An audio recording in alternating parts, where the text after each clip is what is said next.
Good morning, church. It's good to be with you today. Today we hear the wonderful account of Zacchaeus that we all know from Sunday school. Zacchaeus, who was a wee little man. But his account today is one of salvation, of who Jesus chooses to come and be with, and what it looks like to right wrongs that have taken place or that we have caused.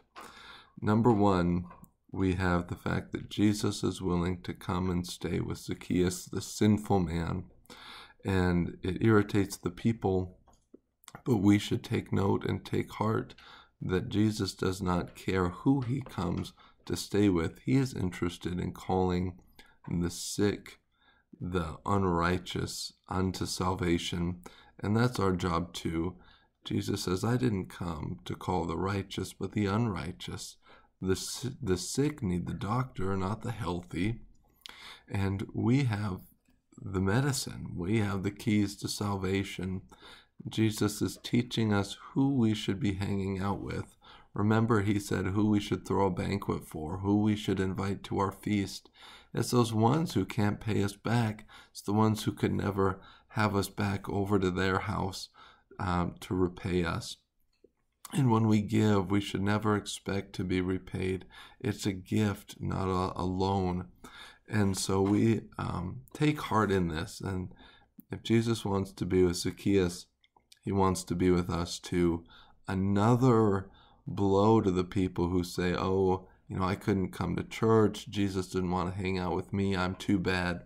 Zacchaeus was extorting his own people. He was robbing his own kind to give to the Romans, the hated enemy, or to enrich himself. He was kind of a wretched man in that time, and would be in ours too.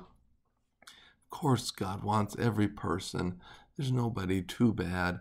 We're all made in the image of God. God weeps at the death of the wicked. We might rejoice, but God weeps, and we are to turn our hearts to be like the Lord our God. And then Zacchaeus isn't content just to delight in the Lord. He seeks to make restitution. He says, if I'll give half my possessions to the poor, and if I've extorted anything from anyone, I'll pay back 4 times as much. The Old Testament law was if you took someone's livestock and killed it, you owed them back 4 or 5 times, depending on the animal.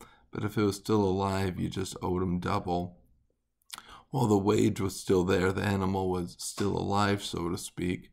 You could have just paid back double and been in line with the law, or even just paid it back in full with no addition. But he wants to really make it right. So he goes to the full extent of the law in repaying back this 4 times amount so that nobody can have anything against him.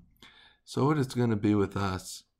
I hate to say it like this, but if you've wronged anybody, if I've wronged anybody, we need to stop what we're doing, leave our gift at the altar, and seek to go make it right. Seek God and what that means. Seek the individual that you've wronged. As Christians, we just can't have that burden on our conscience. God wants us to live at peace and live at harmony. Sometimes that does involve making that restitution individually with somebody that we've had a bad encounter with or we have treated poorly. As a bonus, I'm going to include a link here with an argument for the historicity of Esther. There's some debate over whether that book is historically accurate or Jewish historical fiction, and I'm going to include that. I'd love to hear your thoughts. And thoughts on this other stuff that we didn't get to talk about today. I always love to hear from you. We'll talk with you soon again.